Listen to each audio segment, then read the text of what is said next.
Hi all, welcome to Hello World series. And as part of this video, we are going to talk about the common jargons what we generally use with Maven. So most of you would have heard about archetype or group ID or artifact ID or some other terms which we generally use, but we are not sure. Maybe they are very simple, but sometimes we tend to ignore them. So let's understand them bit by bit. So we will understand all these terms what we already talked about, and then we'll also understand the concept of repository in Maven, which are like local, central, remote. We'll understand all of that. So before we talk about any specific keyword or command, let's talk about this basic command what we generally use to start any Maven project creation. So it starts with Maven mvn, then archetype generate. So it says that, hey Maven, please generate me one project, and for that my artifact ID would be HWS Maven application.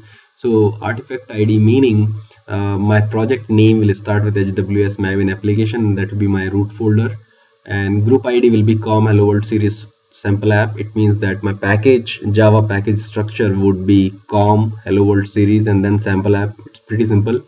And my archetype artifact ID would be Maven archetype quick start. So it means that I want to use which type of project. So Maven has more than 1,000 types of archetypes.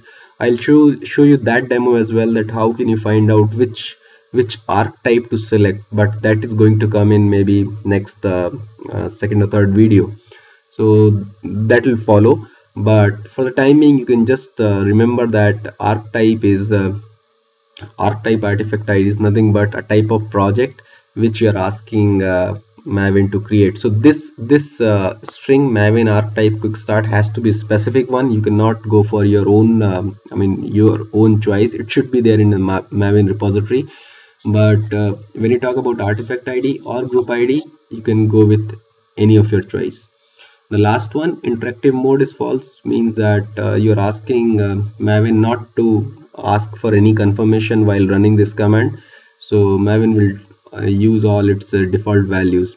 So you can go either with interactive mode equal to false, or you can go with -X, capital X, and that is also called as batch mode. So let's run this command and then we'll observe the output from Maven. This may take a while because it needs to download a lot of dependency just to start with for basic project creation also, but this will all happen in uh, first project creation. After that it will use it from a local repository.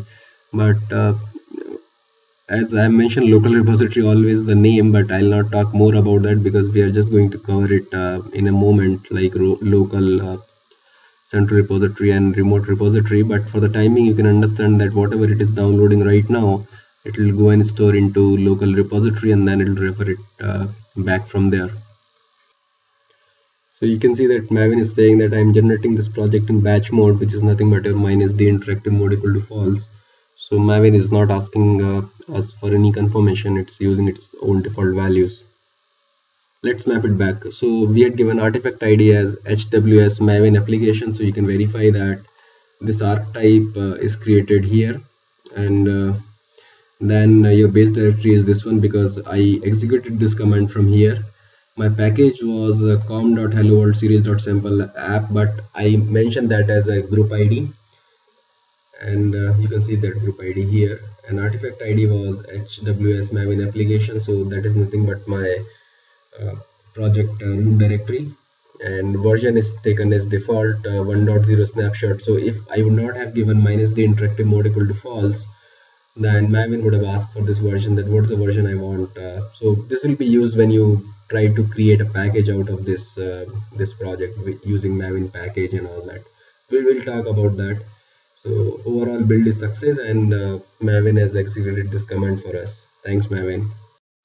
So we have already seen this command, we have executed it. Now let's see what is the dependency library lookup sequence in Maven. Like how does Maven find any particular dependency jar what we specify in pom.xml. So whatever you add in your pom.xml, first of all that jar will be looked up into your local repository. Now where is that local repository? Can we update it? All those questions will answer. But before that, assume you have a local repository. Suppose if it is not found, it will try to go to internet and it will try to see the value of central repository. If you mention it in your configuration of Maven, then it will connect to internet and it will try to download it from there. If it is found, well and good. If it is not, then it will try to again look for remote repository uh, entry in your Maven configuration file. If it is found, then it will go to internet and connect to remote repository and then download it. And then so whenever it connects to internet and then downloads any of the dependencies from either central or remote, all of them will go and get stored into your local repository. So this is the repository concept. Now let's see where you can find first of all local repository and how can you update it. So let's see how we can find out where is local repository mentioned and how can we update it. So it says that it is present under m2_home and inside that one conf folder and then settings.xml. So let's verify what's the value of m2_home variable in our system. It says that C Maven installation in Apache Maven 339. So let's go to this folder. Here it is. Let's go inside. This is the conf and then let's open this file settings.xml. So let's find out first of all where is the local repository mentioned here. It's all commented here. So now your question could be, if it is commented, then how come Maven knows where to go for local repository? So if you see this, default is always that user profile name, user home variable, and then .m2 and then repository. So even if you specify or if you do not specify, if this is a value present in your variable, then this will be taken as a default local repository. But in case if you want to update it, override it, you can very well do that. So let me update it with C Maven repo. So you can see that C Maven repo does not have any of the dependencies already downloaded inside this. So what we'll do is we'll again run our old command for project creation and then we'll come back to this Maven repo directory whether new dependencies are downloaded to this new local repository or not. And before we execute this command again, let me try deleting the old application so that Maven does not give me any issue like it's already exists. So let's delete this project what Maven created for us. Now let's execute this command again.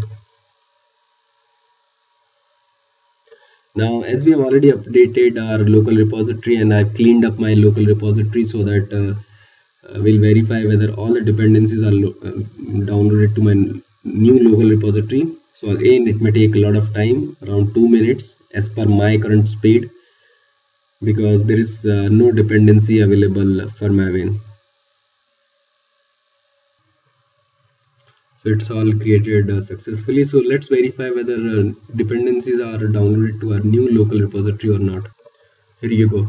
So you have all the dependencies which are just downloaded, and this is the directory which is just created by Maven. So you can verify all that. It's nothing different.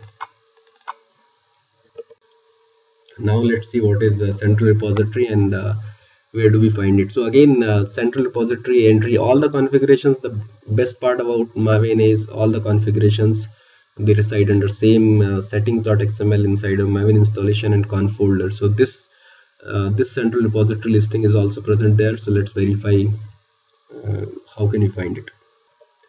So if you see this mirror section is your central repository, but as of now it's commented. So let's do one thing, let's add one central Maven repository here.